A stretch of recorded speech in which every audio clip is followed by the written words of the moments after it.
la nécessité de tout à coup reprendre l'enseignement à distance nous est apparue comme une obligation pour nous aussi d'accompagner notre propre personnel. Il y a une multitude d'offres de services, voire la TELUC, le récit de la formation à distance et toute autre possibilité aussi pour les enseignants. Mais devant cette multitude-là, certaines fois, ça peut devenir un peu anxiogène. Donc, par quoi je commence? C'est quoi mon besoin?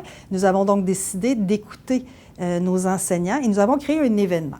Donc, essayer de voir le beau à travers ce qui nous arrivait, pour lequel on avait peu de contrôle.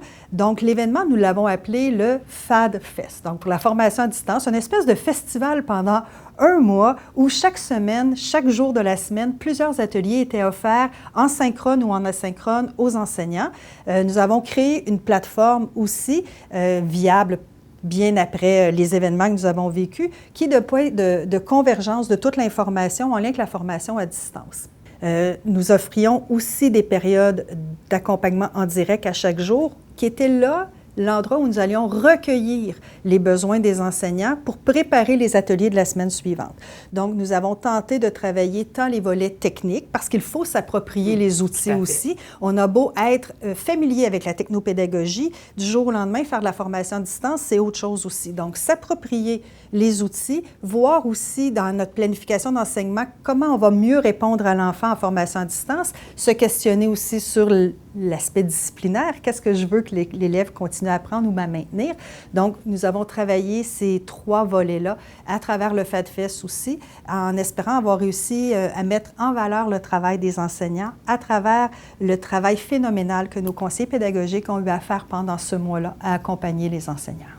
Donc, si je résume, un FADFest pour souligner, apporter un aspect un peu plus ludique, convivial à la formation, parce que des fois, une pédagogique là, comme ça, c'est peut-être un peu moins invitant. Je remarque aussi votre grande préoccupation pour tenir compte des besoins. Parce que des fois, on leur donne, comme on a un océan de ressources à notre disposition, mais si on ne tient pas compte des besoins, bien, on va passer à côté de notre objectif. Et quelque chose de super organisé sur un mois. Pendant tout ce mois, l'objectif, c'était de permettre aux gens, on dit souvent qu'un éléphant, ça se mange une bouchée à la fois, mais justement que chaque jour, ils puissent aller chercher une partie d'information qui, comme un engrenage vers plus grand, plus grand. J'ai donc une meilleure comme enseignant, une meilleure compréhension au fur et à mesure qu'on avance en répondant à mon besoin. Je vais chercher un élément que j'ai besoin, j'en apprends un peu plus. Zone proximale de développement peut-être aussi, hein? Si on veut voir qu'on l'applique aux enfants dans nos classes, ça s'applique à l'adulte apprenant aussi. Tout le monde est en situation d'apprentissage à ce moment-là, donc la phase exploratoire aussi est importante. Comme on le disait, beaucoup de ressources sont offertes, mais laquelle prendre qui va répondre à mon besoin? Le FADFest permettait d'aller, comme je le disais, recueillir les besoins, mais permettre aussi aux enseignants de s'approprier, un pas à la fois, toute la structure qu'ils devaient mettre en place pour faire la formation à distance. Donc, ça évite notamment la surcharge cognitive de vos enseignants et de vos intervenants. On l'espère. Alors, ce qu'on va faire, on va aller faire une petite balade dans ce long processus, site Internet que vous avez créé à l'aide de Geniali pour voir un peu à quoi tout ça ressemble. Je vais quand même rendre hommage à mes conseillers pédagogiques. J'ai peut-être été le moteur pour parler du FADFest à mon organisation. Par contre, tout le travail que vous allez voir, c'est le développement que les conseillers pédagogiques et orthopédagogues ont fait et je veux leur rendre hommage à travers cette présentation. Alors, allons-y. Au moment où on a créé le FADFest, il nous apparaissait important de créer une structure aussi qui viendrait garder la trace des accompagnements faits pour créer de l'autonomie chez l'enseignant aussi. Donc, l'objectif, c'est de travailler la zone proximale de développement de tout un chacun. À l'intérieur, nous travaillons trois aspects précis, soit l'enseignement à distance de la gestion de classe, la technopédagogie et les disciplines scolaires. Nous avons porté dans un premier temps une attention aux disciplines scolaires nécessaires dans le cadre du printemps-été 2020. Nous verrons à déployer plus largement dès l'automne, puisque nous reprendrons le FADFest cet automne. Lorsque l'enseignant entre dans le site Ressources pour les enseignants, en tout temps, on lui rappelle qu'il peut aller chercher la formation J'enseigne à distance de la TELUC ou la formation à distance du récit. Par la suite, on peut aller fouiller un peu, là, si vous me le permettez, dans le site pour voir un peu comment tout ça s'est construit. Si nous allons à la partie technopédagogie, support technique, ça nous permettait là de colliger l'information des besoins des enseignants. Donc, chaque jour en direct, l'enseignant pouvait entrer, l'horaire était apparent à ce moment-là, l'enseignant pouvait entrer en direct dans sa session de questions techniques et avoir aussi, parallèlement, d'autres réponses à ces questions, ne serait-ce qu'autour de l'outil Teams que nous utilisions chez nous.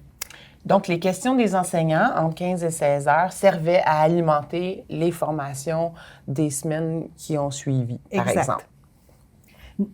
On répondait sur le moment même en lien avec les ateliers reçus dans la semaine, mais cela suscitait d'autres questions qui nous alimentaient pour répondre aux besoins dans les semaines suivantes. Lorsque nous entrons dans l'onglet « Enseignement à distance et gestion de classe », nous pouvions retrouver pour les enseignants l'horaire de chacune des semaines du FADFES et nous allions par la suite, à chaque semaine, placer donc dans la colonne de droite les différents sujets sur lesquels nous avions travaillé avec les enseignants. Pour en prendre un, allons à la gestion de classe. Donc, gestion de classe en ligne au primaire, gestion de classe en ligne au secondaire. Donc, l'enseignant peut toujours avoir l'écoute en différé de l'atelier puisque chaque atelier était enregistré au moment où on le présentait et avoir accès aux documents. Si nous entrons ici dans la gestion de classe en ligne au primaire, dans le document présenté, on voit l'outil ici qui a été créé par les conseillers pédagogiques, qui est un support finalement, un soutien, pardon, là, pour les enseignants par la suite. Dans l'onglet modélisation, nous voyons ici que nous avons mis en place le modèle d'enseignement explicite auquel nous espérons que les enseignants adhèrent eux-mêmes auprès de leurs élèves. Donc, on rappelle les modalités de rencontre, tant pour nous envers les enseignants, qu'on espère voir l'enseignant vers ses élèves. Donc, on travaille dans ce cas-ci l'encadrement pendant une rencontre en ligne. On rappelle aussi aux enseignants que ce qui fonctionnait avant peut tout aussi bien fonctionner encore aujourd'hui, que des adaptations sont nécessaires, mais dans un contexte de différenciation pédagogique, de flexibilité en tout temps. On a besoin aussi de traiter de rétroaction, essentielle en ligne dans le travail à distance avec les enfants. Puis on tente aussi de peut-être cibler certaines fois des ordres d'enseignement. On ne travaille pas de la même façon avec un enfant du préscolaire qu'avec un grand de 5e secondaire. Donc on tente ici de mettre à profit différentes visions en termes de la rétroaction. Donc, quand on aborde la rétroaction, il faut savoir que la rétroaction est considérée comme une pratique efficace pour l'apprentissage de la réussite des élèves. Il est important aussi, lorsqu'on travaille, nous, de mettre en valeur les pratiques efficaces. Les pratiques efficaces qui s'accrochent à des données probantes issues de la recherche. Donc, dans cette multiplicité-là d'offres qu'il existe en lien avec la formation à distance, tout un chacun y va de son idée autour de la chose. Pour nous, il est clair qu'il est important de s'ancrer sur des pratiques efficaces issues de la recherche. La collaboration est un élément extrêmement important. La collaboration école-famille, la collaboration aussi entre les enseignants d'une école, dans un secteur donné, tout le travail en lien de collaboration entre les ressources éducatives et le milieu scolaire aussi. Donc, oui, les conseillers pédagogiques sont là pour soutenir, aider au développement, aux pratiques gagnantes chez nos enseignants, mais l'objectif était aussi, à travers notre travail, de permettre le partage et le réseautage des enseignants. Ici, on a un exemple de travail qui a été fait par l'équipe en adaptation scolaire, des conseillers pédagogiques et orthopédagogues qui ont mis en place le Padlet, un SharePoint, où on retrouve des bibliothèques de ressources, des répertoires qui permettent aux enseignants d'aller chercher l'information, mais de partager entre eux le travail qu'ils font aussi. À travers aussi notre réflexion, il ne fallait pas oublier les élèves à besoins particuliers. À travers une formation à distance, ici, on voit un outil qui a été présenté lors d'un accompagnement pour les enseignants qui reçoivent des élèves malentendants. Les ressources des enseignants, outre l'aspect enseignement à distance et technopédagogie, il y a tout l'aspect des disciplines scolaires aussi. Donc, en lien avec les disciplines scolaires, les 5 disciplines qui devaient être travaillées au point de départ au printemps dernier, français, mathématiques, anglais, univers social et sciences. Nous avons aussi ajouté la musique puisque c'est un besoin nommé par plusieurs de pouvoir garder un contact et d'utiliser la musique aussi peut-être pour travailler d'autres sphères d'apprentissage chez l'enfant. Donc, on retrouve encore là les captures vidéo et les documents qui accompagnent donc cette présentation-là. En voici un exemple de ressources en lien avec l'enseignement du français au secondaire. Donc, selon nos besoins, voici certains éléments qui vont soutenir l'enseignant. On retrouve aussi plusieurs vidéos qui ont été créées par des conseillers pédagogiques français mathématiques ou primaire précisément, qui ont permis de travailler à garder le lien, soutenir et stimuler l'élève à distance, travailler les démarches de planification, entre autres avec les apprentissages essentiels. Et on a misé sur la lecture beaucoup aussi pour permettre la mise en valeur du travail des enseignants. Donc, offrir des témoignages d'enseignantes qui, en enseignement à distance, ont expérimenté, travaillé, poursuivi leur travail autour de différentes stratégies de lecture, différents dispositifs de lecture. Donc, la mise en valeur du travail des enseignants est essentielle.